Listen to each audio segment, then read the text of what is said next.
What was yours called? She's gonna put it. Oh, mine's all in yellow. Like international, yeah, international. Institute. Okay, Yeah. I'm going to call the meeting to order and introduce our new member here. Val, give us a little bit. Sure, Yeah. sure. So I'm Beth McPartland. I'm the CEO at Child and Family Services. I'm thrilled to be here. I was previously worked at Peer Review, so I have really a passion for the arts, but using my skill set in a way that is meaningful. So you don't want me to start acting, you prefer that I yeah, and I'm just really happy to be here and meet people and get to work. Well, thank you. Welcome. Welcome. Thank you. And we do have quorum, so, which has been a little bit of a challenge this year. I guess the next, well, we're in this piece that approval of the draft minutes, you should have gotten them in an email from Colette. Any questions or changes, corrections? We have a thank you. Second. And any objections or abstentions? Okay, I'll keep those as out of draft. Okay, so you received two spreadsheets, which we have in front of us as the funding review. First thing before we go in depth on those was the applicant eligibility. And there were two organizations that were flagged as not meeting the criteria to be eligible. Yes. Yeah, so just a quick overview. So our total budget for 2027 with 3% increase from last year is $8,807,827.77. And there were 126 organizations that applied, 9 were new, and then 2 were flagged by the reviewers just for whether or not they were eligible, considering our eligibility criteria. So just as a review, our eligibility criteria, they must be in Erie County, they must be a 501c3 organization, and they must have at least one of the following as their primary mission. So they must be an organization that operates on a countywide or recognizable community level, and which the nature of its cultural activities and or collections is unique, distinctive, and of significant quality. An organization that provides visitors with access to programs, excuse me, and displays of performing, visual, literary, and media arts, and or to exhibits and collections which preserve and interpret our culture, natural and scientific heritage, or an organization that particularly serves the cultural needs of significant segments of the county population, thereby contributing to the quality of life in Buffalo and Erie County. And then specifically in our eligibility criteria, it also says that they cannot be social or multi-service, educational, athletic, after school, or religious organizations as their primary purpose. They can incorporate that in some capacity, but it can't be their primary purpose. So 2 organizations, one is the International Institute of Buffalo. So this organization came to us last year. In fact, when Thomas Baines was a part of the department, he had visited the organization. Their mission statement is the International Institute of Buffalo is to make Western New York a better place for and because of immigrants and refugees. So it doesn't state anything in there about cultural and arts. However, their programming does reflect, cultural programming. So their organization had reached out to county leadership, and it kind of trickled down to us as, can we review this organization for eligibility? If they're not eligible, that's fine. But ultimately, it was reviewed. Their eligibility is because of their mission statement, they don't qualify. So it kind of begs the question of, if an organization has cultural programming, it is greatly embedded in what they do and what they're able to provide for the community. Should we put that much emphasis on the mission statement? So that's kind of an open question for us here. I know they have a list of programming that's related to their, cultural activities that they do, that are listed here. And this, we could decide that they're not eligible now. An issue that they're coming across is they also rely heavily on federal funding, so they weren't comfortable with changing their mission statement currently to better reflect, their federal programming. I personally think that the mission statement shouldn't be that important, because I would challenge you to think of the opposite.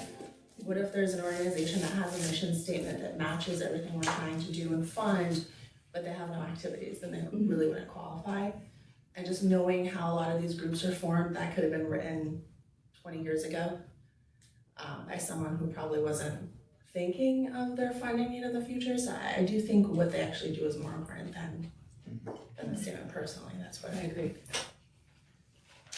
I can provide a little more color on, because this is one that I have reviewed. So we went into the financials, their tax statements on this, and then we could see the great preponderance of what they're spending their money on, how they're positioning it with the IRS, and how they're describing their activities.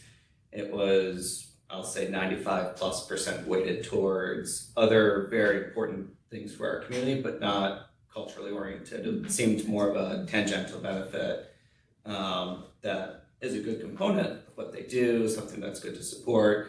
But as far as primary mission, it seems more for this organization was refugee placement, workforce training, having translation services for integration.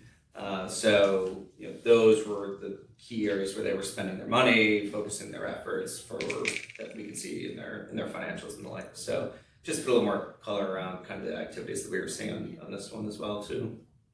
And that was gonna be my question, but, they're more tangential, not unimportant, but they fit that exception that we have about not funding something where it might be a program, a summer program for kids that deals with culture, but the rest of their mission doesn't, or the rest of their activity, I guess, so. Yeah. So, We receive a lot of account requests for organizations who have some sort of cultural aspect, but like their primary mission is not necessarily cultural and arts. So, if we feel comfortable with this one to say they're not eligible this year, we can move forward. But again, kind of letting them know that if their mission statement is changed in the future. If we change their mission recognize- statement, that would probably jeopardize their federal funding. Potentially, I Potentially, can't speak because to the it primary directly, mission but of this, like that's Matt their said, fear. is not, they've got a cultural aspect, but that's not their reason for existence. Yeah, and I think that's the conversation to have, is not the focus on the mission statement, Right. whatever. It's about the programming, and Yeah. like now saying preponderance of programming. If it's just a small segment of what you're doing, it doesn't matter what your mission statement says or how good an application you put together. If that's not the majority of what you do, then that's not a qualification. I agree with also would probably not want to tell them change your mission statement, because let's say they change it, but still 95% of what they do is refugee services. I am familiar with the institution you're correct. So, and then they're still like doing 5% cultural stuff, then what? They're still not eligible if that's a rule that we have, so. I don't know that I tell them to change the mission statement. Right. and I think we can look beyond the verbiage in the mission statement if we can find the opposite of what you found, where the preponderance was actual activity. Okay, so currently in our spreadsheet, they're listed as receiving 0 funding, so that's no changes on our end. The second one is Gritty Buffalo. So they had set up an account, they sent me their mission statement that really was about celebrating and sharing the richness of Indian and Bengali culture through literature, performing arts festivals, and religious observances, and close engagement with the local community. However, in their application, it did change to have more of a religious component, which, as we know, and we tend not to fund religious activities. And in the purpose of their 2027 funding request, many of their, at least 4 of their programs were directly related to worship. So this is another one is, kind of a hard line, what's what are we able to fund, what are we not? So we just wanted to open up that conversation.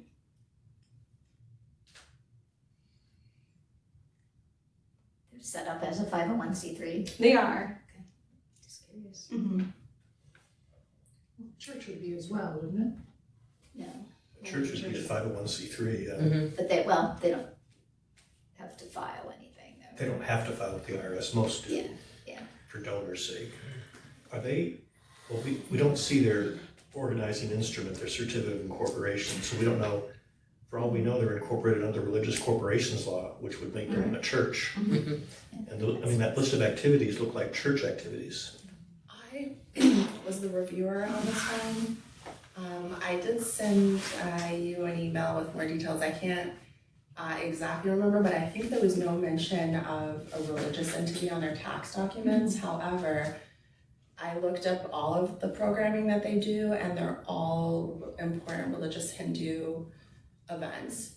So I know in a lot of cultures, religion and in a lot of countries, religion and culture have a very gray line. So I understand why they might think this is cultural, but they're all surrounding religious events. So everything that you're doing is centered around one of the major religious events. So I don't know if we specifically don't fund religious institutions, and I don't know that they qualify. And just my 2 cents would be consistency is probably the best approach, right? If it's predominantly religious activity and we don't fund that, whether or not they're a church or religious institution or not, I think whatever past practice is justifies us in saying maybe we shouldn't fund this one. Because if you open that window, Yeah. they're all coming in. Yeah. I can provide a little bit of clarity. So I work at a theater that actually hosted some of their events this past year. So they've rented space for us. So I've watched their events. It's a lot of dancing, a lot of music. They have food that they bring in. I don't know if that's part of the religious component. I mean, I've never seen any praying or worshiping or anything. It's just been dancing and music, which might have a religious connotation, but it's more performing and visual arts from what I know of their culture. But, you know, as Lila said, some of their music is religious, but also cultural and performing arts, so there is a fine line between that. But they've always just kind of had more of a food and dancing and music. I haven't seen a lot of kind of the worshiping or anything that would be considered as a religious. So they appeared, from what I've witnessed, more of a cultural, but again, could be some religious connotations in that as well. So. Do we have a line of sight if these are events that are open for general public, or is it just, like a closed group, you have to be part of that specific community? Yeah, so it's, from what I gather, it's part of the specific Bengali or Indian community, because we've rented, so I work for Canterbury Woods Performing Arts Center, and they've rented the Sanskrit Buffalo, and the Indian Association of Buffalo has rented our theater to have their events. But it's close community only to those within that group. So I guess you could say it could be they're religious, but it's not open to public. It's just kind of for their members only. That's a great question. And I think if we go a couple slides back to definition, I think some of the core components is for the public good, right? So I think that's probably I mean, even if they do open it to the public, and I doubt they'll send anyone away right now as is, but think of a church, and some of them are very animated, and there's performances, and they're open to everyone, but that's still religious by nature. Right. So, I think there's like a few things that make them eligible, like if they're just open to a closed group, also if they're, I don't know, I'd love to fund if we could, I just don't think they meet the requirements. If in their, if they dropped the word, or religious observances in the, even in the application, rich cultural heritage, I mean, would anything about what they do change? If it's a closed community, yeah. Yeah, but and I think the issue is too that although they're programming has a cultural aspect that's really set around religious observances. The one thought I did just have rereading this is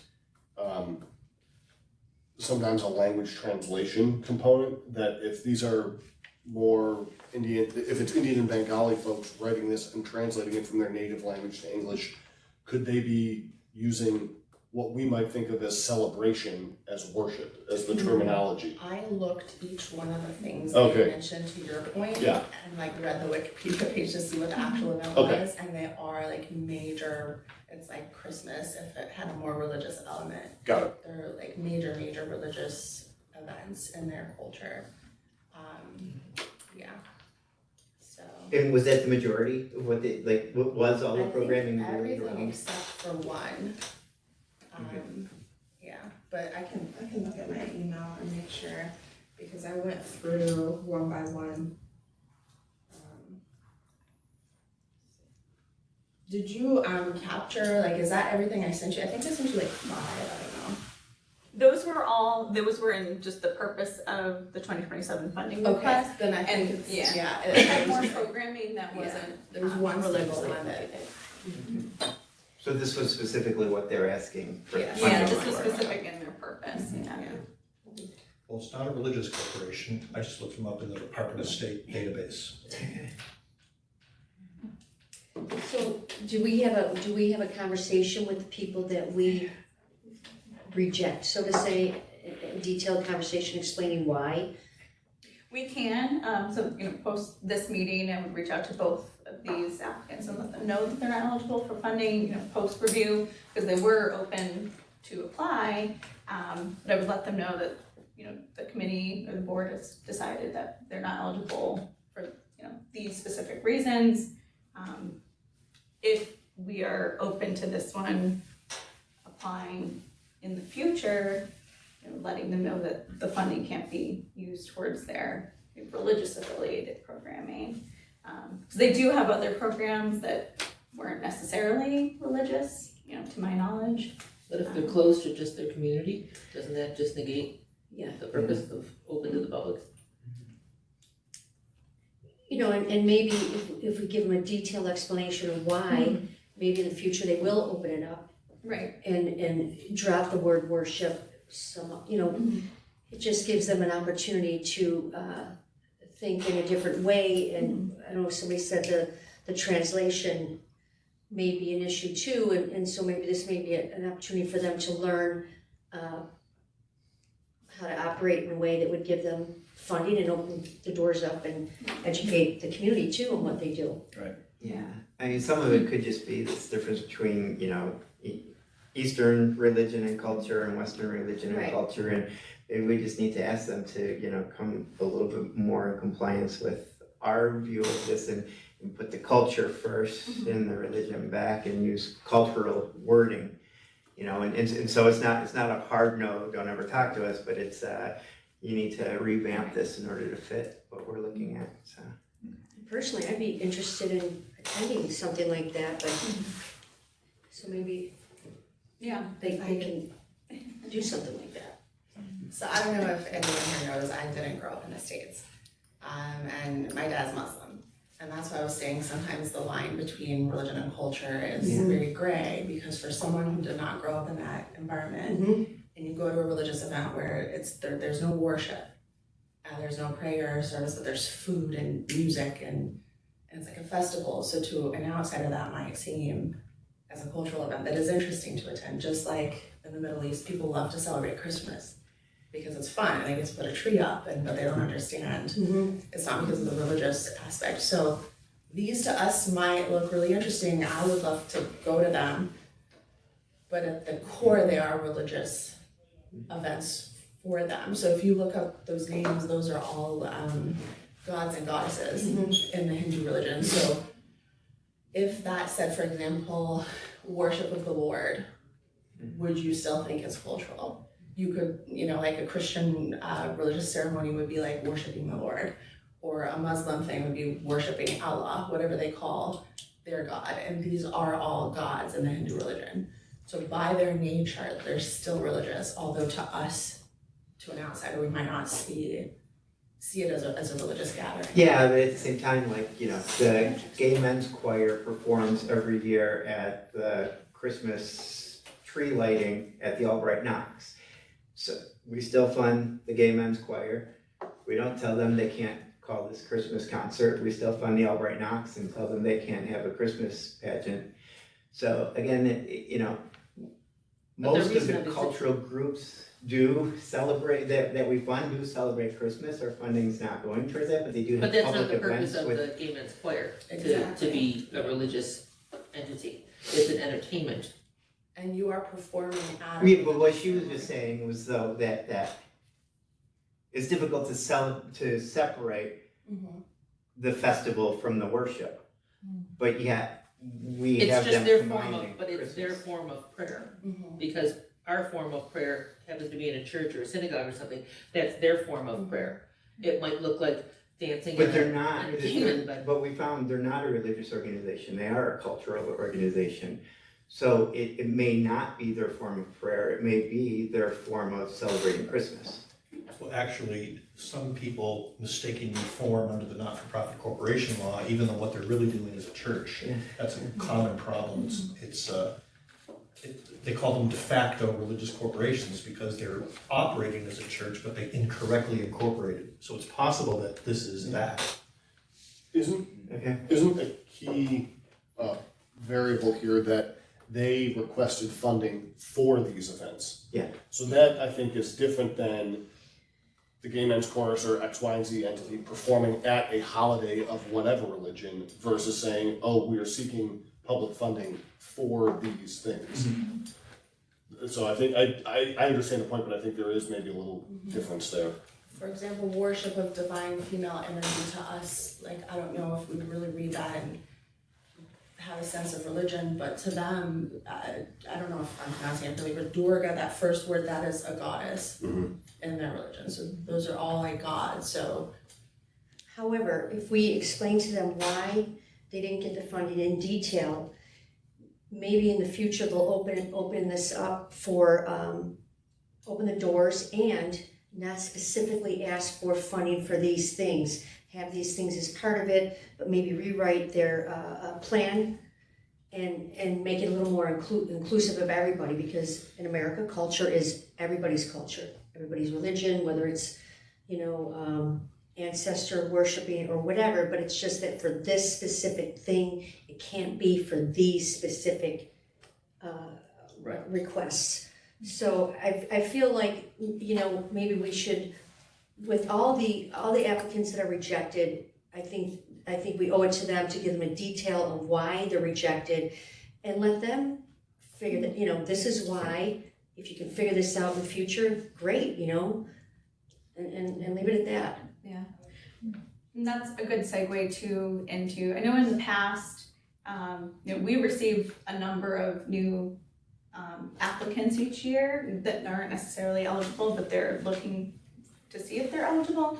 And it's kind of on DEP's side to determine if, you know, they are eligible for our programming or for our funding.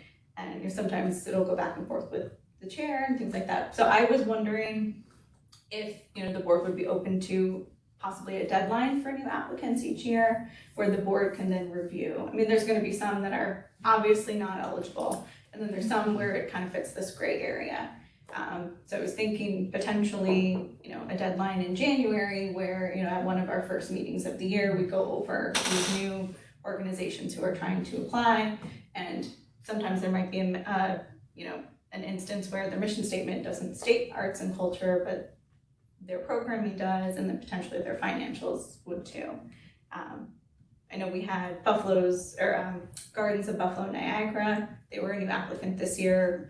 They had applied multiple years, and it really was just not in their mission statement that they were an art and cultural organization, when that could obviously be, I think, debated.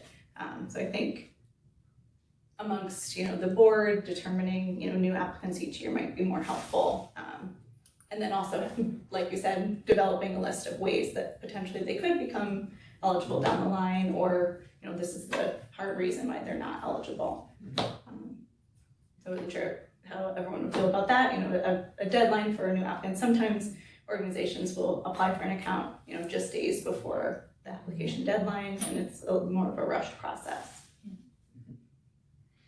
Yeah, I don't have any problem with that, other than you can't guarantee, because once the application comes in, there's something, maybe this one might have gotten through initially, and It wouldn't be a public kind of, that is to say, that sort of pre-qualification review would not result in a communication to the applicant.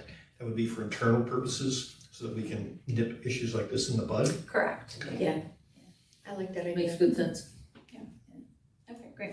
I'll take a look at, you know, what it makes sense with the timeline and, you know, which meeting that would make most sense for, but we'll just make sure that that's also communicated out. You know, some organizations might already know that they can apply for an account at any time, or they might become aware of this funding, you know, later in the year. So just want to make sure that that's communicated, that there is a deadline for new applicants. yeah, So you can is lock the down. deadline, would the deadline be to apply for the funding, or the deadline be to? For a new account.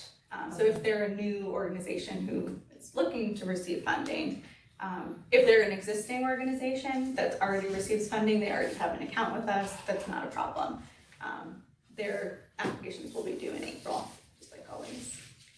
And then so to apply for an account, they would have to apply in January, if that makes sense. So how would that help us at this point? So then, for organizations like this, where there's some gray area, I think there are still some organizations that there's some gray area, specifically with their mission statement. If they haven't fixed their mission statement to better reflect their cultural programming, we kind of say that they're ineligible because of their mission statement. That makes sense. Can I ask a question just about the Sanskrit? Yeah. If, and I think you're absolutely right, that since the request is specifically for these events, we can't fund that. But if the event, or if the request were specifically for a celebration of, let's say, Bengali dance, would that change our evaluation of the application? But there was 2 reasons why they were rejected, right? It's closed and, Right, if it was open, yeah, a public celebration of Bengali dance. yeah. Would the committee then agree to fund this? Or are we saying, and I guess my bigger question is, how are we gonna communicate that to this organization to say what specifically they have to do in the future?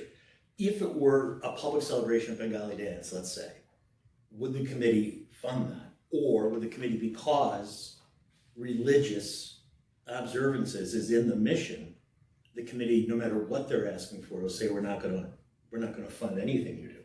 I think it's up to us to be very specific why they were rejected. I hate the word rejected, and then it's up to them to figure out how to get accepted, how to get the funding. But if you So- clearly don't fund religious activities, I think that stops it right there. Right. The debate doesn't have to Right. go on. Right, And then we're telling them to fabricate your existence because they're a religious entity. I mean, that to me is like, okay, well, if you just kind of craft it a different way and hide the religious aspect, maybe we can fund you. That, to me, is like opening the door for the floodgates for anybody to try and twist what they do for funding. how long have they been an organization? A while. Oh, a long time. Okay. If- And I So think, they, sorry. So we don't fund religious activities, but do we also not fund religious entities, like no matter what they're doing? Like we wouldn't fund the Greek festival every year because that's a church that's conducting it. So it's both entity and activity, right? Yeah, what's the answer to that? Yeah. It's both. I mean, that's our policy. I mean, if it's a religious entity, like an actual church, even if they're doing a public event, they wouldn't qualify, right? Correct. Under our criteria. So then it makes me wonder, I'm loath to add to the review process, but looking at the certificate of incorporation would be relevant. Yes. I mean, we already asked for their bylaws. Yeah, we do ask for the certificate of incorporation when they apply for an account. So Okay. that, again, would also be something that's brought to the board at that, early meeting of the year, so that those can be reviewed. For instance, I've seen not-for-profit corporate certificates of incorporation that state that their purpose is to operate a church. You know, they're the kind of organization that incorrectly formed under the NPCL. So they're operating as a church, and if they identify as a church, we wouldn't be able to fund them, even though they're incorporated under the NPCL. Which means we need to look at the certificate of incorporation. Yeah. It's not, the mission statement is an internal document they draft. Yeah. The certificate of incorporation has the legally binding mission statement, you know, usually in legalistic language, which is why mission statements are more useful than certificates of incorporation. Great, well, in the interest of time, you know, for both of these organizations, I will reach back out to them and let them know what the board's decisions are. We should take a look at the funding recommendations spreadsheet. So the first one, and I'll pull it up on the screen. The first one is not what you have physically in front of you, so this is the second Do spreadsheet. you have more copies of the big one? Because on my We screen. don't, yeah. Nuts. Sharing. No, she did, but do you have the Wi-Fi password for here? Oh, good question. Because, well, it doesn't matter. My eyes are so bad I can't read You it. don't need a password, you can just log into the Wi-Fi. I think that it's. Yeah, there should be a link, yes. Okay, thank you. So I'll pull up the spreadsheet in just a moment, but I have two different versions. So the first version that we're gonna talk about is the request times the score. So I wanted to think a little bit more. We have some organizations who have historically been underfunded. Years back, I mean, there was a cap that was put on new organizations, so if you were a new applicant, you could only receive up to, I think it was $1,000, $2,000, or $3,000. And then you're kind of kept in this perpetual loop of only increasing a certain amount each year based on that first granted amount that you were given. So this recommendation was to take the organization's request for 2027, multiply it by their application score, and then ultimately it was made sure that the value that was then, you know, the result of that was didn't exceed 20% of their actual operating expenses. And it also didn't exceed, well, it couldn't exceed their request because it was their request multiplied by their score. So then the organizations that receive the Ralph Wilson Jr. Foundation funding annually did not receive an increase. Those are some of our largest funded organizations. And then ultimately everything needed to be decreased by 9.4%. In order to fit the allotted amount that we have to provide for funding. So the pros of this is that it eliminates the new applicant cap that was previously applied to new organizations that were kept in that low funding loop. And then the funding is more closely tied to their actual application score, which, you know, can be seen as a pro or a con. And then the cons of this method is it increased the number of organizations that received a percent decrease from their previous funding year. So I think maybe in the past, the goal was to increase the maximum amount of organizations funding from years prior, which is ultimately what the second spreadsheet is doing. But I just wanted to show that this is a method. I know it had been a conversation before about, you know, getting those low funded organizations out of that low funding loop. I'll pull that up. Will applicants be notified of this? So they don't think they just. The change. So that's a good question. Later in the meeting, we'll talk about providing feedback. So that is something that I would include in those feedback requests as well. And I was the one who brought up some of that. I had an organization I was reviewing and had like an 82% score, but they were new last year, so they only got $3,000. And so they asked, I think, somewhere around 30. So if they had come in this year, they could have gotten $20,000 to some odd $1,000, yet the other method was keeping them. And there were 2 or 3, I just happened to come across that one, but I think there were only 7 last year. But so it just said, you know, if they waited a year, it would have been dramatically different. And how to get out of that loop, as Colette was saying, of, you know, once you come in at 3,000, it takes forever, or you have to have some other intervention to move. So So as you can see, anything that's in red in these columns is receiving a % decrease. Let me see, some of them, maybe I'll add it in. I can also, show what that is in a dollar amount. Some of them look very large, but they're really not that large in the grand scheme. Then ultimately, so those organizations who were in that low funding loop are now receiving a % increase, which in the past, they were in that low funding loop. Colette, I just have one question. Yeah. I know there were 2 spreadsheets we were working on. Yeah. Which one is it that we have in front of us? So the Which one in not? front of you is the next spreadsheet. Next one. So this one is more the traditional way that we've been operating, based on, a previous granted amount and increasing a certain percentage based on their score. Okay, thank you. So as we think about, when we first started taking a look at right sizing some of these, there's some pretty wide swings on that, right? Yeah.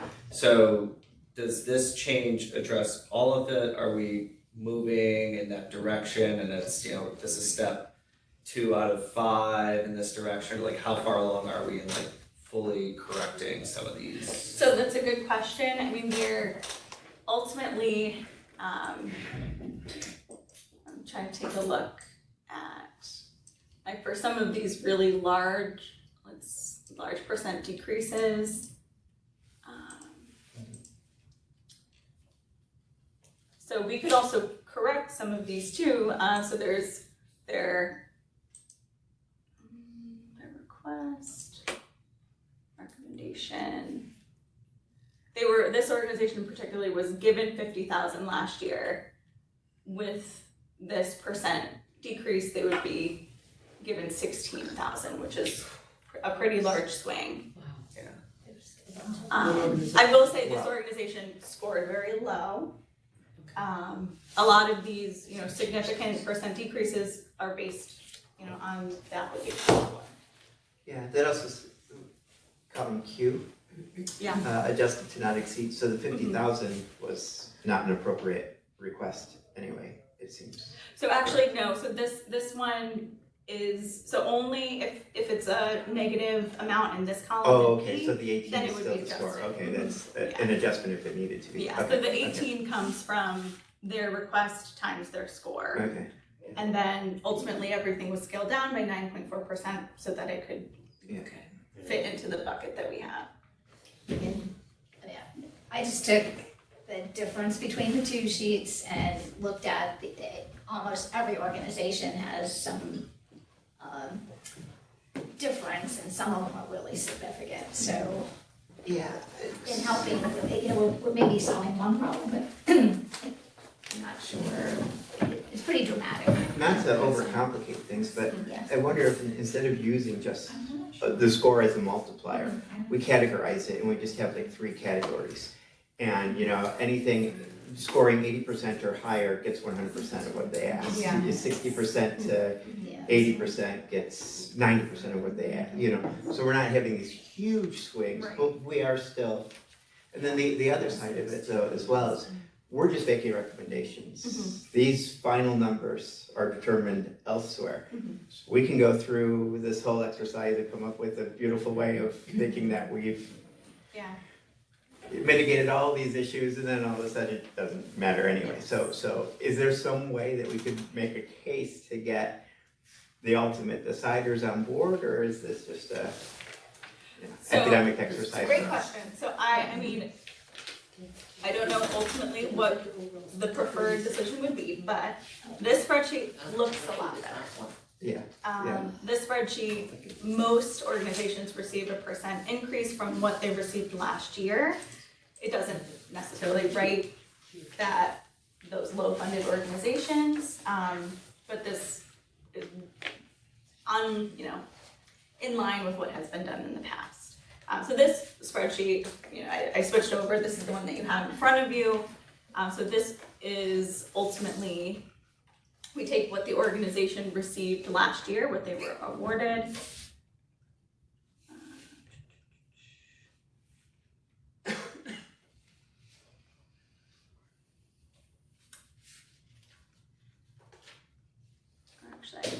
it's the J times 8. Okay, so it's the executive recommended, and then an increased recommendation based on their score. So that kind of is in line with what you're talking about with like the 3 categories. So actually in the PowerPoint, so this spreadsheet, so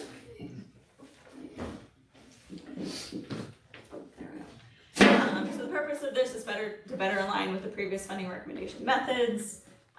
They were calculated by increasing each organization's 2026 executive recommended amount by a percentage determined by their score.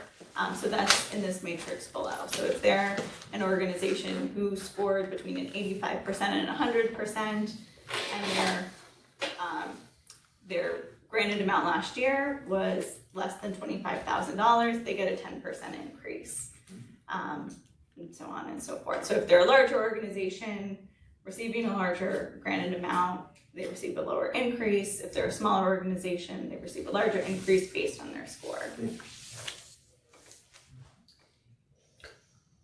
I mean, I really like this matrix. I think it's a simple, relatively simple takeaway for anyone who asks how we preserve and maximize the pot of money that we are allocated, while also showing better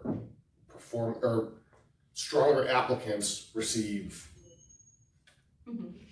a requisite increase. I think this is a very good tool to keep on file for anyone who might ask, oh, how or why did this number, it didn't get pulled out of a hat. Right, and so this matrix was also used in years past, but some of the increases were changed just based on the amount of money that we have to allocate. Then lastly, each of these recommendations was scaled up by 6%, unless they were designated as having no increase, which is anyone that was in this 0 increase placement, or if they're the Ralph Wilson Foundation recipients. How long will that run for, where they don't get an increase? For the Ralph Wilson recipients, we've been keeping it like that, I think, since 2025. And those grants go for what, 5 years, is it? That's a good question. I reached out, the person who is organizing that program is no longer there, so I'm waiting to hear back from I'm just wondering what the impact's gonna be when that Yeah. is lifted, and we've got all those organizations which are Right. heavily funded, and what the impact's gonna be on when we start increasing smaller ones. I will say, to that point, I did increase those recipients based on their 2026 executive recommended amounts, so they're not kept to, let me see, they're not kept to, what they've received 2 or 3 years ago, they're kept to what they received last year. This one.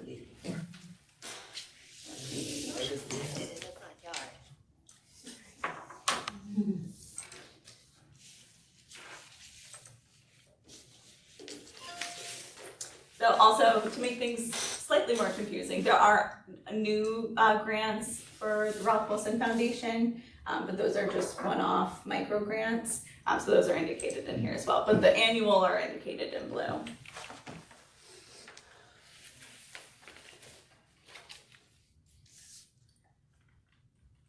And so here you can see with these Ralph Wilson recipients on here, this would be our recommended funding, and then it's a 0% increase from last year's executive recommended amount for those organizations.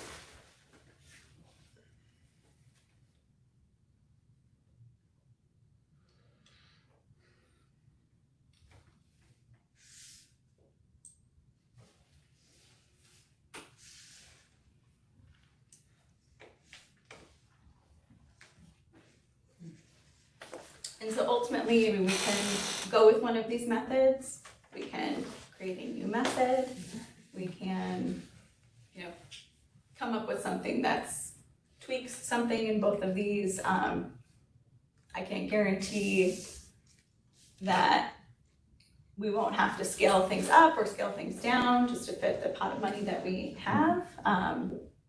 But ultimately, another thing to consider with this is we have a surplus of $1,200. That we can also allocate to an organization who scored really well and is historically underfunded, or something along those lines. This is the matrix version, right? Correct. And the balance is what, $1,200? Yep. Okay. Well, to Pat's point about organizations that applied as new applicants previously and are in that lower, perhaps it should be allocated to, and we're not talking about a lot of money here. Which we did something similar last year. I think it was about, a boost of $200 here or there to certain organizations. So we could definitely do that. Yeah, I think the other thought that comes to mind on how we might be able to bridge the two, because version one, that it's kind of ripping the Band-Aid, Yeah. right? If we adjusted the matrix to just notch down some of the percentages a little bit, create a larger pool for them to us kind of judgmentally select, okay, here's the 15, 20, entities that have been new over the past 5 years and are in this, underfunded loop. Yeah. And we can start to chisel away at them over time, so it's a bit of a softer rebalancing. We could definitely do that. So whether it's like a quarter of a point Yeah. on some of these, or just kind of shave a little bit on some of these increases, and that gets us a pool to kind of work with. Okay. Can you go into a little bit what you mean by the historical loop or the historical underfunding loop? Do we have chronic reasons for that? Yeah, so by policy, a new applicant could only get $3,000. So if, let's use Shays for example, you have an organization that could bring in, $300,000, funding because they're a multi-million-dollar organization, but they just happen to be new to the program. Under that policy, you would say, okay, well, they can only get $3,000, right? That's kind of an egregious example, but there's a lot of smaller examples where, if you had an established organization, 20% of their funding that would be eligible could be tens of thousands, or mid 10, like 50,000 or something like that. So those organizations have just been kind of stuck with this. Right, to get 3,000 and then it's hard 3,000 cap and then incremental that are somewhat below inflation. Yeah. And just for example, if you take, it's starting Buffalo, they got $3,000 first time last year, 82% score, asked for 30 and are getting a $300 increase. So, it's tried a few of those, and I think Buffalo Gay Men's Course was another new one last year. I only went back a year, but but if they applied this year, they would have done a whole lot better based on their score, not, About how many new organizations apply each year? We grow by how many? It's a mix. So last year there were only 2. Sometimes there's 10. So I do have a list of, since I think 2018, when I could see back where this cap may have been put into place or just existed. I think there's about maybe 20 organizations.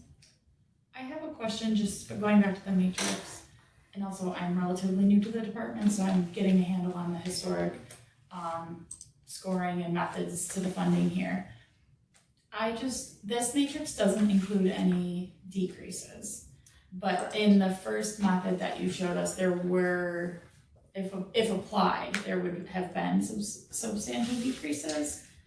So I'm wondering how often that does happen, that there is an increase or a decrease, I'm sorry, and how that is usually addressed by the organization. Like, do they reach out to you and work with you on a different on an application for next year, that kind of stuff? So good question. So in previous renditions of this matrix, there were decreases, especially for a larger organization who the score is very low. They would receive some sort of a decrease. The decreases generally that are in the spreadsheet that you have in front of you are because they're being capped at 20%. Okay. If an organization on here received a low score, I just didn't give them any sort of increase. Okay. But usually there's, maybe a handful that have a decrease. Generally though, it's because they're either being capped at their request or they're being capped but at the 20% of It their doesn't actual have to operating be expenses. for application. I think previously in the past it may have, Oh, okay. and these spreadsheets, I didn't include that. Seems like perhaps if they score under a certain threshold for multiple years, we should consider Yeah. recommending. To answer the rest of your question too, so the feedback mechanism, in the past, we didn't send out letters. We have sent out letters in previous years, and it seems like some organizations receive them, some do not. So I would like to come up with a better method for organizations to receive feedback, at least organizations who want to receive feedback. Yeah. Do we have to be concerned with some of these organizations that received low scores from us? The reasons for those low scores may trigger or be reflected by comptroller reviews.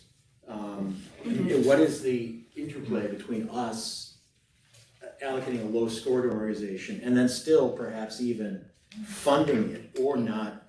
I mean, there's no increase, but we're still giving perhaps $100,000 to an organization that has real questions about its governance and its finances. That's a good question, because also when the comptroller does do these audits, the reviews are not part of that.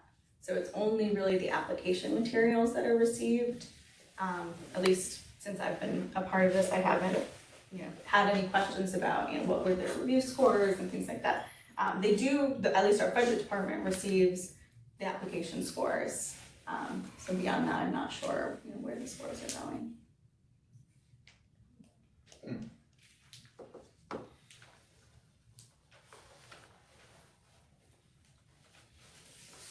That process is temporarily done, so Yeah. it's true at least.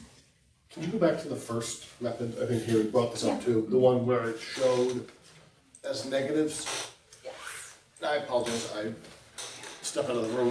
What was the Cliff Notes or crash course on this? So this one ultimately is tying the recommendation to their request times their score. Got it. So maybe it is a more accurate view of how the organization is operating, and what funding they should receive based on that. However, it does also address the historic underfunding of certain organizations who were previously Right. capped. But it is not necessarily a great look that all of these organizations are receiving a decrease. Mm-hmm. It's fairly dramatic. Isn't Yeah, it? it's about half and half, I would say. Yeah.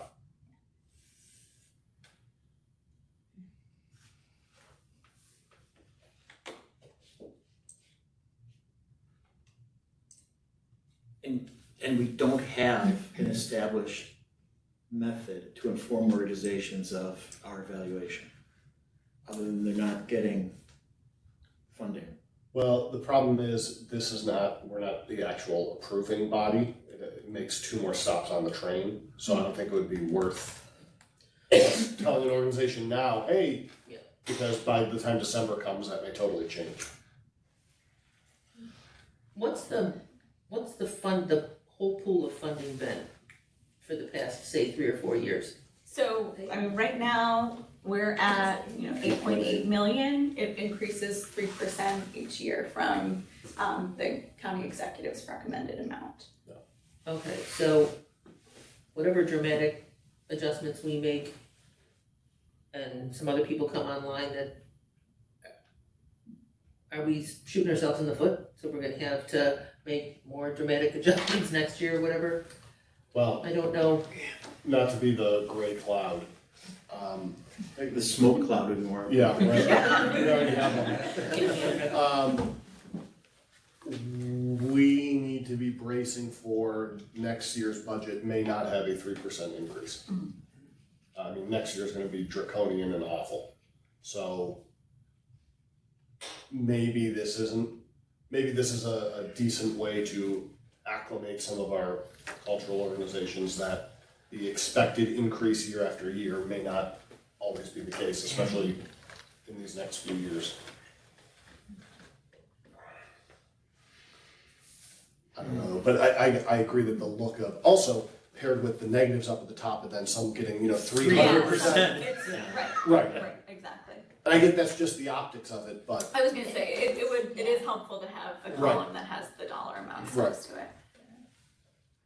That's why I still think, if, I like this, but if we were to matrix it some, and I think the other concern too is that these scores are really subjective. Yes. Like, Mm-hmm. two of us may score, not a huge difference, hopefully, Yeah. but there's a difference. Mhm.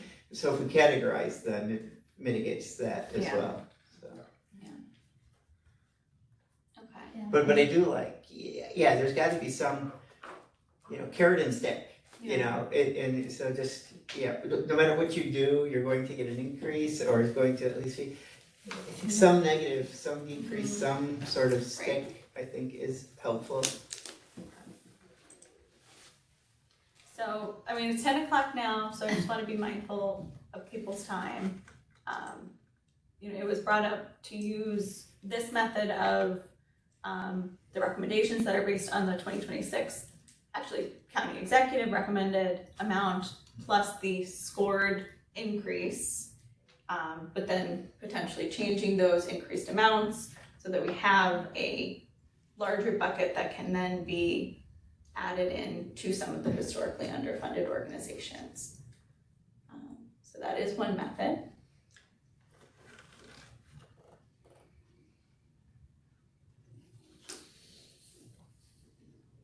If we want to move forward with that, I can, also send to the board, ultimately what that looks like. This is our meeting to approve the method that's used to move forward. This is for next year, right? This won't change Yeah. anything this year? Isn't it for this? So it's for 2027 for the budget that will be worked on, for the remainder of this year. So what are our options? We've got the matrix as drafted, the matrix with the tweak.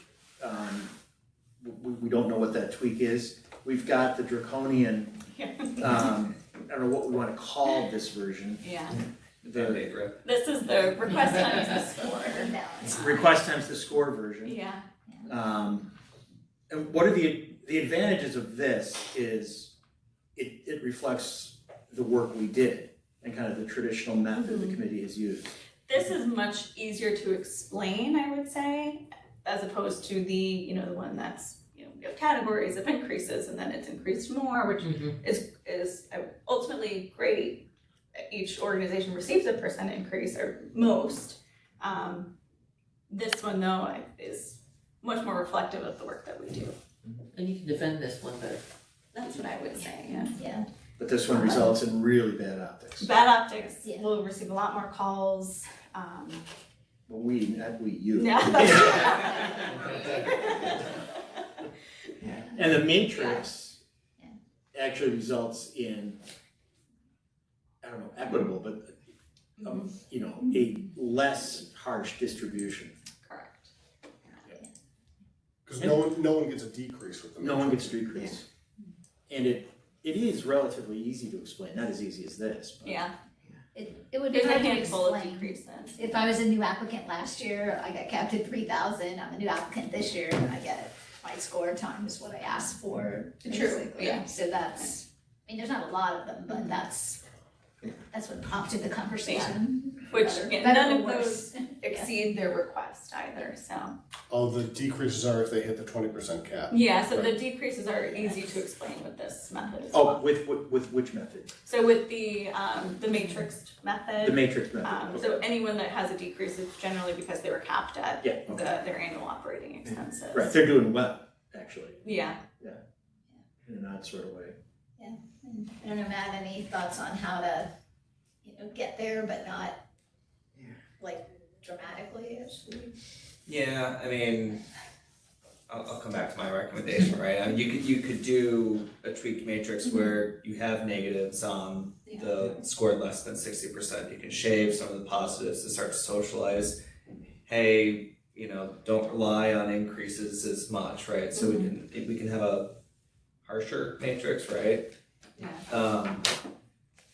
Creating that pool of excess funds, which we can then use to right size some of the underfunded groups so that going forward, now we have a better baseline Right. to work off of. So it's a little bit more, playing with it, Yeah. right, to kind of make it work, but Yeah. In a sense, merge the two. yeah. Define what makes the most Start, sense right. in that. How big a pool would you need? I'm not sure. Yeah, we'd have to play with the numbers. And maybe you're not 100% the way there. Right. Year one, maybe it's okay, we gotta shore up, I don't know, $150,000. Yeah. Let's handle 50 now, 50 next year, 50 the year after, right? Well, how many organizations are 50 or below, score 50 or below, or even 60 or below? I mean, I'd be perfectly okay with a score is that bad getting a pretty negative, Or none, I mean, or no funding, Yeah. I mean, Scored well enough. yeah. I agree. somebody's scoring 44, Yeah. you Below wouldn't get 60. anything for it. Yeah. 60 or below. Oh, 60 Well, or still, below. Lowell's office too. It's only 16. Why are we- Yeah, that's not a lot. Nine. Yeah, but one of those is, what's that, Yeah, I mean, 170,000? Yeah. For someone that got a 47? Right, how does that work? yeah. Who's that organization? Which one? It's like line Line 10. 10, yeah. Is it our recommended or that's- what yeah. ultimately got approved? Birchfield. How big it's so low to score? Wow.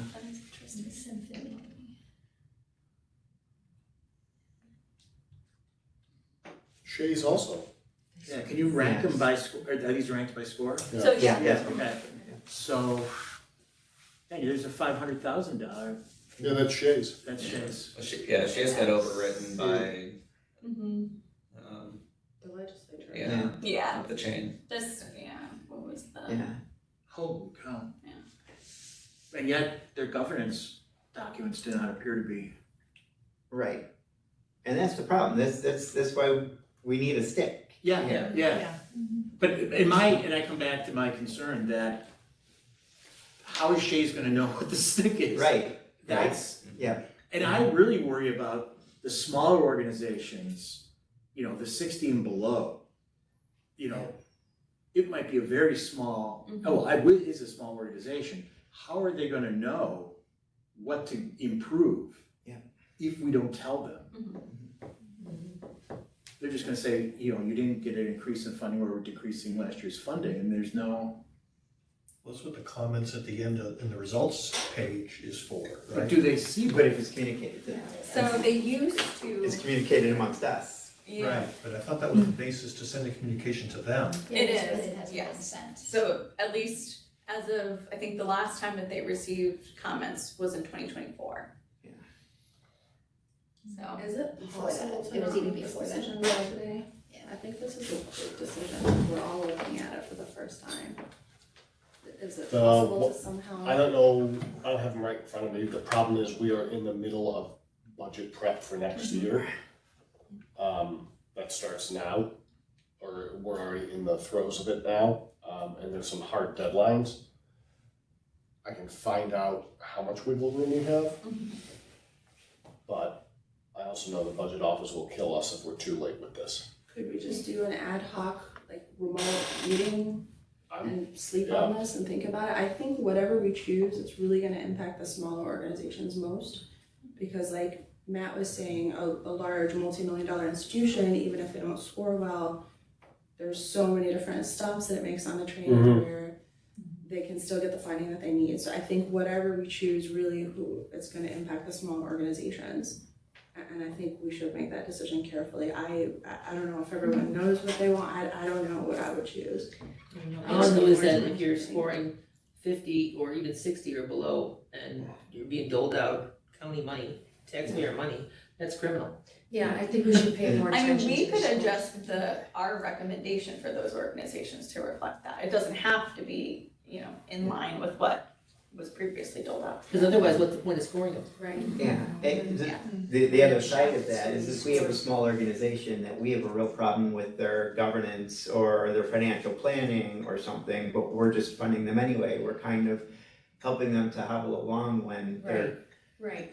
in a bad situation, and we're just helping to continue that bad situation, so it's double-edged sword. That's what the bad scores are. Yeah, I think that's really maybe a good starting point for a conversation about potentially with the scores in terms of is there a decrease or a block on there where it says no recommendation or something like that.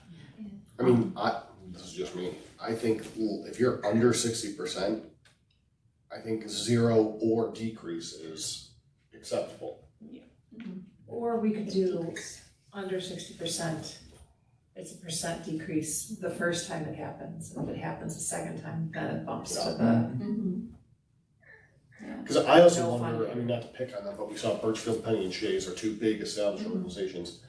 How much of it could be like, they're so big, they're like, yeah, we'll get this every year, you know, it could just be a lazy application, right? And Like, there's nothing inherently It's wrong with them, they're subjective just. to a certain extent, so Yeah. you maybe have to look at a couple years running Right. Yeah. to, And I think that's the problem with, your idea is a good idea, but I think we need to have a window to that, because from the time they're getting the award to the time of their application, we're really talking about 6 months. And to change your governance structure in 6, and document that in 6 months is kind of, so if we see this once, we're going to see it twice, but hopefully we won't see it 3 or 4 times. So we have to have some sort of, like you're saying, yeah. Here is what if we want to have another meeting on this, what I would like to do also is, I think some of these, given the prying eyes of the comptroller's office too, I think these are very valid, you know, concerns and observations we're bringing up. I would like to have a conversation upstairs, because ultimately if the legislature says, too bad, we're gonna give whatever we want. Yeah. But I think there should at least be I would like to talk to the county executive's office first, saying like, hey, just to let you know, the committee or the board was almost in agreement that some of these lower scorers may be prominent institutions in the community that have gotten lots of funding in the past. Just letting you know that I don't want this to catch him off guard. Yeah. When we get this spreadsheet and goes, Yeah. you know, what do you mean they got 47%? Yeah.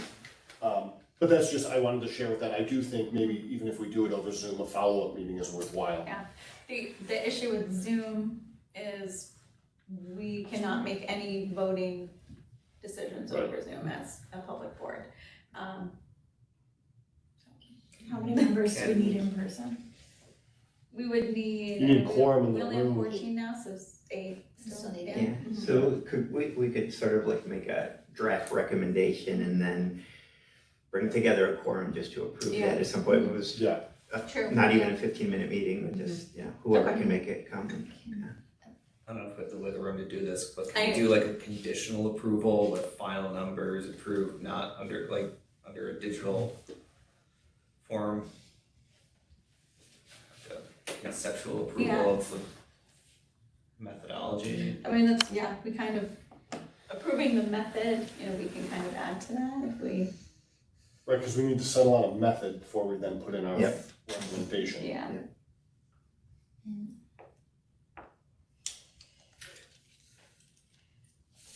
so we don't have any floor for, I mean, if you are scoring 30, you're still getting funded? That Yes. I doesn't mean, seem that's right. just insane. I mean, this is my first year. As a at it, taxpayer, That doesn't seem I right. would We say used to have that's it insane. scored, I think It's not below working. a 30, The organization there was no recommended funding, but we didn't have anyone that scored under 30, so I didn't include it. But still, even under Even 50. under 50 is, I is- know. With the way that we score things too, it's, a lot of people get in the 70s range, but that's like, they're doing Yeah. great, you know, Yeah. they're doing as well as they're supposed to be But- doing. I recognize, like, I was, Sure. But if we make a decision right now, under 50, and word gets out of this room that Shays and the Birchfield are not getting funded this year from the county, that's college not fund's fine. gonna burn. That's not fine. But I also think you have to look at a couple years reviews Right. running, because, you know, how you look at something is gonna be different than how I look at something and Yeah. whatnot, so Right. we kinda have to do an average. Well, to that point, perhaps the application process needs to clearly state, this was your score last year, for this coming year, if you score under blah, blah, it is the intent of the committee to blah, blah, you know, something that's a cautionary tale. I mean, I will say that I'm very much just like knowing how this all works. All of our cautionary tales and whatever, or Right. if someone finds out they're not getting funding this year, I mean, this is sort of a CYA moment for us with the public and the comptroller. They're gonna call their legislator and say, oh my God, I'm not getting money, like, give me more money. Yeah. I mean, that's just Well, we the have to harsh have a reason reality of for it. it. But at least we should be on the total up and up as to, if anyone asks, well, how did they get this? Hey, it wasn't us. We scored this, we did a very thorough process. Right. I think Yeah. that's a great point, Zach. I mean, anybody that's, I would even say under 60, Yeah. needs to be really looked at as to how we're spending county money, especially if it's gonna be even worse next year. Right. Can we recommend that anybody under 60 definitely, positively, absolutely gets feedback? So that brings me into the feedback question. So in the past, like I said, we have sent out letters and it's a mail merge of all those comments from the review sheets get put into the sheets or into the letters that go out to all of the organizations. However, sometimes the contacts change, the letter doesn't make it to the organization. There's a lot of organizations who, you know, claim whether rightfully or not that they did not receive feedback. So we ended up taking that out of the application for this year since they had no feedback to go off of. So something that I was thinking of was having a passive way for them to request feedback through our website so that I can receive an email that's saying, you know, X organization is requesting feedback. I can go in, I can look at their review. I can also make sure that their review seems, you know, in line with the other reviews and, you know, everything is filled out correctly. Then I can, you know, tell them, you know, the things that are lacking within their application from the year prior. Rather than, you know, putting all this effort and energy into these letters that may or may not be sent out for whatever reason. So that way organizations, as long as they receive communication that this is an option, can reach out to me and, you know, within the week or however it is, I can give them their feedback. Who knows? I may be bombarded right before the application cycle starts, but just an idea. It would be, I mean, it seems like it could be possibly a lot more work for you. Yeah. The latter option. But it also would be helpful for the committee next year if an organization got a low score, did not request any kind of feedback, and also ended up again with a low score. That would change the committee's evaluation. I think if as opposed to an organization that got a low score, contacted you, got feedback and made changes.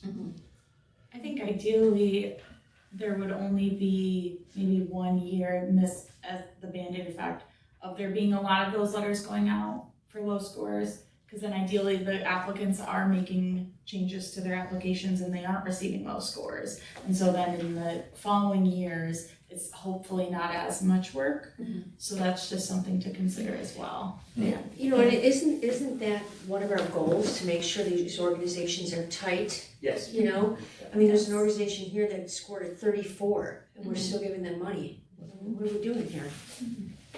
They need to know that. And we'll look foolish if they got audited or something, and then we're gonna look like we sat on our hands. Well, the problem is, how long has that organization been getting a 34 or under 50? So Or- then there should and be. so it's I think that's information for the future that we should, Right. you know, accumulate way ahead of time, like, that we get a But if history, we're a concerned spreadsheet with how with we these look, scores. well, that may actually be our reputation for the past 2 decades, because that's how it's always functioned.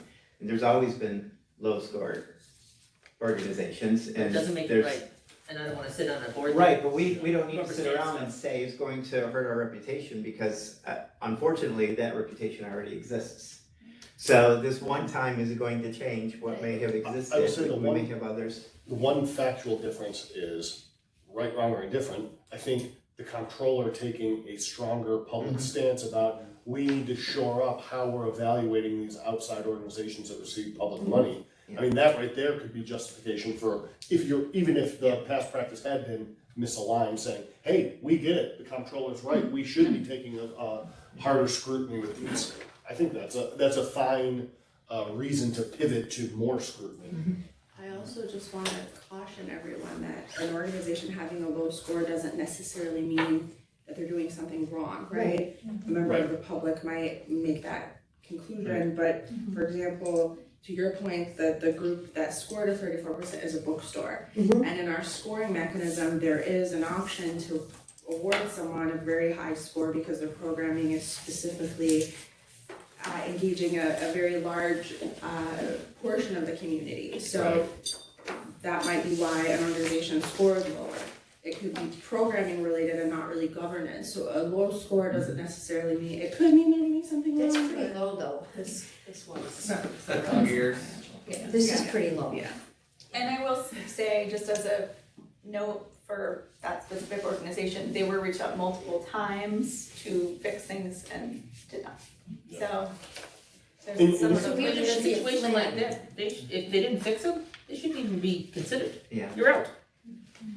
But that needs to be set as policy, not just an ad hoc after the fact. We don't wanna create more work for ourselves, certainly not, but you know, if it's a score of 50 or under, or 45 or under, maybe these should be flagged and another set of eyes, or we don't want 30 of these to be flagged, but you know, I think we should be a little more respectful with the funds.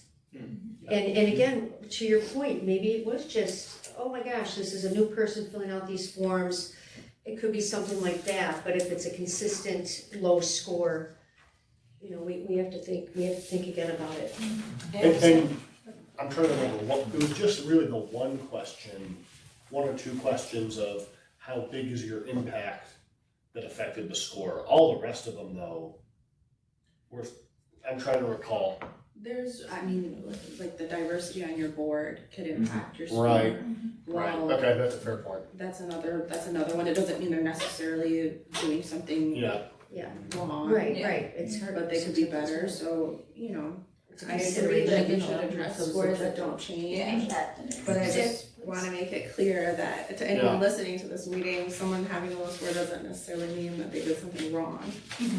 So, I mean, I'm here, I think we, you know, to be respectful of time and to see what we have to get done, we figure out what we give some instructions for this year, and then I think between, you know, as we wrap this one up, there's some information we can perhaps have gathered or even take from the spreadsheets historically that we'll have in advance for the future, like the scores for the last 3 years or 4 years, that, you know, it's not gonna answer our question right now, but I don't think we have time to do all that. But we don't have much time for that future either, because like you were saying, Right. you're already entering the budgeting cycle, so That's those this decisions one. need to be Well, made. this is for 2020. Yes, That's this one. but to decide going forward, that needs to be decided in the next couple months anyway. Right, exactly. We don't But- have too much time. No, I know, We have a but little bit of time, but.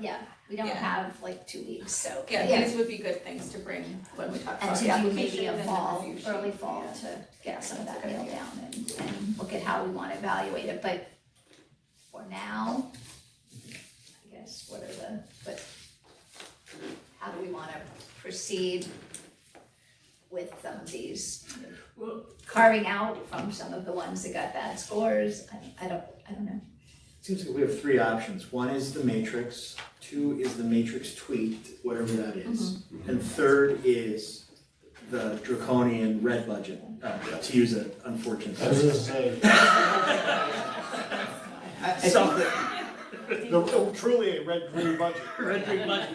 I mean, we have three options put forward, right? And I think that we can look at, we don't know what the tweaked model would look like, so we can't say anything about that yet.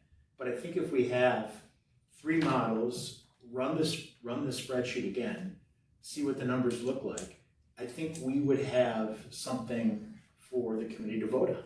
can you bring up the matrix, like Yeah. the actual, the table that shows? Alright, so if there's like, so maybe put another category below that, below 60, rather than just below 60, and have that decrease at some point, Yes. like a below 50 is a decrease of 5% or something across the board or something like that. Maybe a little more than that. And I think that's enough of a tweak then, I think Yeah. that's all, that, I think that's. Without creating a pool, Under yeah. 60 should be 5% and under 50 should be 10 or something. Under It has- 60 it is has to 5 be- and under 50 is 10? Yeah. Yeah, It has to be impactful, or what's the point? I like that. Well, if you look at the dollars, it's probably gonna have to be higher than 10 to be, Or 25 Just or to whatever, give you something enough. impactful. yeah, Okay. Yeah. yeah. Does that mean that I'm not sure we fewer have people, many that are below there would be 50. fewer draconian reductions, draconian reductions would be focused on fewer So there's, orgs? yeah, that was it. Well, not only focused on fewer orgs, but also a much smaller impact. We're doing it by score, so somebody who got a 34, 37, Birchfield Penny got a 47, they're losing 53% of their money. Whereas now in this case, they would lose 20% of what they asked That's for. what I meant, yeah. Okay. Okay. Yeah, I mean, I agree with the matrix, but I think we need to adjust some of that a little bit or start that process. Okay. And then we can. Like we were saying, circulated, but I think I think it's a good spot to start then, That would really only have two options. under 60, yeah. Yeah, tweaked matrix versus Yeah. draconian. Yeah, because I think everybody Yeah, understands it, it's yeah. too extreme. Yeah. You don't wanna come to work for Yeah. that bad. But, yeah. Okay. But we're not just, we have to approve the numbers that are filled in the final spreadsheet after the matrix is Yes. tweaked. Yes. Or, Well, No. we have to approve the method. So not necessarily the numbers. so if we're approving the method, we're done? But doesn't the method Can impact be. what the number is? Yes. I guess what we're comfortable with. I mean, if we approve the method going forward of tweaking the matrix, and applying that, and then recalibrating, the whatever is remaining into those historically underfunded organizations. If we're comfortable with that, I can do that, but we ultimately can meet again if we want to then take a look at everything and give it the, okay. And just to note, we lost Lila, so I don't know if that has a quorum impact. We still have enough, yeah. I think we're still good. Do we, at some point, we've got to look at what the effect of the method would be. Yeah. And vote on that, right? Well, that's what I was asking. Yeah. Maybe not, is what you were saying. I know in years past, we've approved a method, tweaked the spreadsheet using the method, and we have not met again. You just circulate it. Yeah, So you're approving the method, but not the numbers, not the resulting grant correct, numbers. yeah. But at some point, do we want to go back and just make sure that there aren't outliers that frighten the committee, Well, good or let's- bad? Can we approve the method and then circulate the spreadsheet? If there are enough questions, happy to bring the group back So we need to together. approve the method to move forward. Yes. Yes, but then we get a chance to take a look Yeah. and decide if we wanna get back together. Approve the method, and then we'll determine Yeah, if right. another Yeah, meeting is exactly. needed. Okay, does that, If we That's- have that's time kind for of the another pack meeting, I thought it was meeting. Yeah. doubtful how much time we have. So what was the tweaked matrix then? 60, So under 60 is gonna be a decrease or just a zero? Yeah. under 60 is a decrease of 5%, and then under 50 is a decrease of 10%. That's fair. But we need to be I more think than you're that, gonna have to do depending upon. more. I do 10 No, to it's- 20. 10 to Just 20. The only reason, Had a the little only bit of a hesitation. Band-Aid off this time, but Okay. Well, the only hesitation I have about 10 and 20 is if this is the first time we're doing this, do we wanna come in like with that much of a swing? well, it's a small number of Yes. organizations, Okay. and in order to free up enough to do the other piece, Got it. Yeah. that's Yeah. where I'm Okay. thinking. Yeah. And it's not gonna, I mean,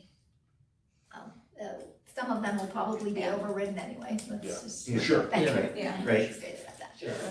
But not a lot, and I don't think that's been a major concern, so, is that?